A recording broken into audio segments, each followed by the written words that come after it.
흔히 들어본 명제 중 가장 유명한 명제인 모든 사람은 죽는다, 소크라테스는 사람이다, 고로 소크라테스는 죽는다. 인데 이것은 사실 수러 논리로 유도되었습니다. 수러 논리란 수러를 중심으로 그에 딸린 주어를 나열하는 형태로 문장을 표현하는 논리입니다. 여기서 수러란 문장을 구성하는 기본 요소로서 주어의 동작, 상태, 성질에 대해 서술하는 말입니다. 명제 논리는 명제 단위의 참과 거짓에만 관심을 두기 때문에 새로운 사실에 대해서는 추론할 수 없습니다. 하지만 수러 논리는 명제를 수러와 주어로 분리하여 표현하기 때문에 다양한 사실을 찾을 수 있습니다.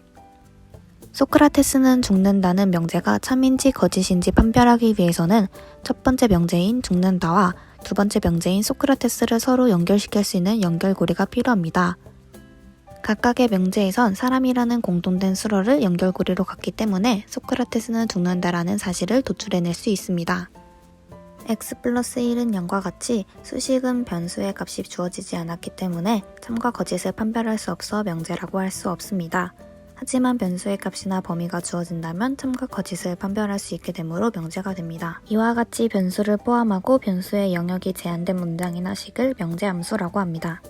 명제함수를 명제로 만들기 위한 방법 첫 번째, 각 변수에 특정한 값을 부여하는 것입니다. 밑에 예를 보면 B의 값이 주어졌기 때문에 이를 대입하여 문제의 참과 거짓을 판별할 수 있습니다. 명제함수를 명제로 만들기 위한 방법 두 번째, 한정자를 이용하여 변수의 값을 제한하는 것입니다. 가장 널리 쓰이는 한정자로는 전체 한정자, 존재 한정자가 있습니다. 전체 한정자는 모든을 의미하며 정의역의 모든 x에 대해서 px가 참임을 의미합니다. 첫 번째 예제를 보면 음수는 정수에 포함되므로 px는 참이 됩니다. 두 번째 예제를 보면 px를 풀었을 때 마이너스 3에서 4 구간으로 나타나고 이 구간에서 px의 값은 0보다 크지 않기 때문에 거짓이 됩니다. 존재 한정자는 존재한다를 의미하며 명제함수에서 어떤 x에 대해서 px가 참임을 의미합니다. 예제를 보면 유리수는 실수에서 무리수를 뺀 값이므로 px는 거짓이 됩니다. 예제에서 1번, 2번 보기는 모든 x에 대한 함수로 전체 한정자이고 3번, 4번 보기는 어떤 x에 대한 함수로 존재 한정자로 나타납니다. 예제의 1번의 진리값은 전체 한정자로 정의역의 모든 원소가 px를 만족해야 하는데 x가 4일 때는 만족하지 않아 거짓입니다. 2번의 진리값은 존재 한정자로 정의역의 원소 중 하나라도 px를 만족하면 참이 되기 때문에 참이 됩니다. 전체 한정자를 부정할 때 모든을 어떤으로 부정하고 명제함수를 부정하면 됩니다. 따라서 모든 상품을 어떤 상품으로, 수출된다를 수출되지 않는다로 바꾸면 됩니다. 조건명제의 역, 이익, 대우를 구할 때 한정자는 부정되지 않는다는 점을 주의하면서 작성해 봅시다. 역은 명제에서 가정과 결론을 바꾼 것을 뜻합니다. 이는 원래 명제의 부정인 명제를 뜻합니다. 대우는 가정과 결론도 바뀌고 부정도 된 원래 명제의 이의 역이 됩니다. 여기서 한정자는 부정이 되지 않았기 때문에 어떤은 그대로 어떤으로 오게 되고 화면에 보이는 것 같이 작성하게 됩니다.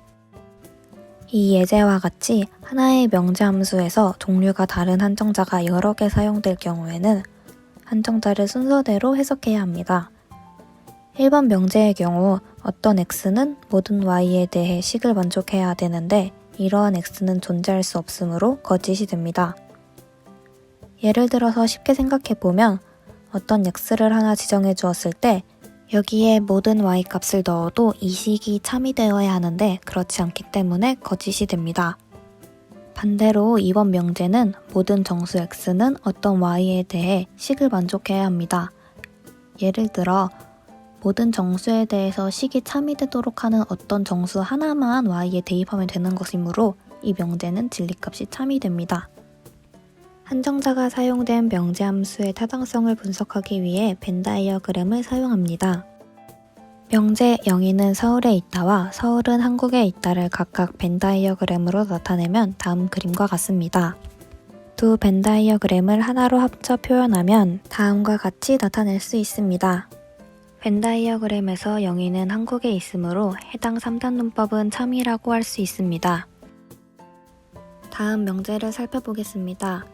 모든이 들어간 첫 번째 명제를 대전제, 두 번째 명제를 소전제라고 할 때 이 벤 다이어그램을 그리면 다음과 같습니다.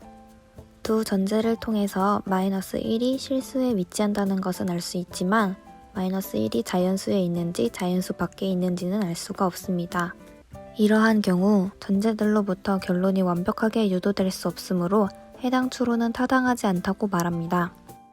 마지막으로 교재의 객관식 8번을 풀어보겠습니다. 1번 보기를 보면 이산수학을 수강하는 컴퓨터 과학 전공자가 있다인데 여기서 있다가 있을 때는 전체 한정자가 아닌 존재 한정자를 사용해야 하기 때문에 1번은 틀린 보기가 됩니다. 2번 보기를 보면 모든 컴퓨터 과학 전공자들은 계산 이론을 수강한다는 조건 연결자와 전체 한정자를 잘 사용하였기 때문에 맞는 보기입니다. 3번 보기를 보면 이산수학을 수강하는 모든 컴퓨터 과학 전공자들은 계산 이론을 수강한다인데 시계는 컴퓨터 과학 전공자에 대한 시식이 없기 때문에 틀린 보기입니다. 4번 보기는 모두가 컴퓨터 과학 전공자는 아니다인데 존재 한정자를 사용하였으므로 틀린 보기입니다. 지금까지 수로논리 영상이었습니다. 시청해주셔서 감사합니다.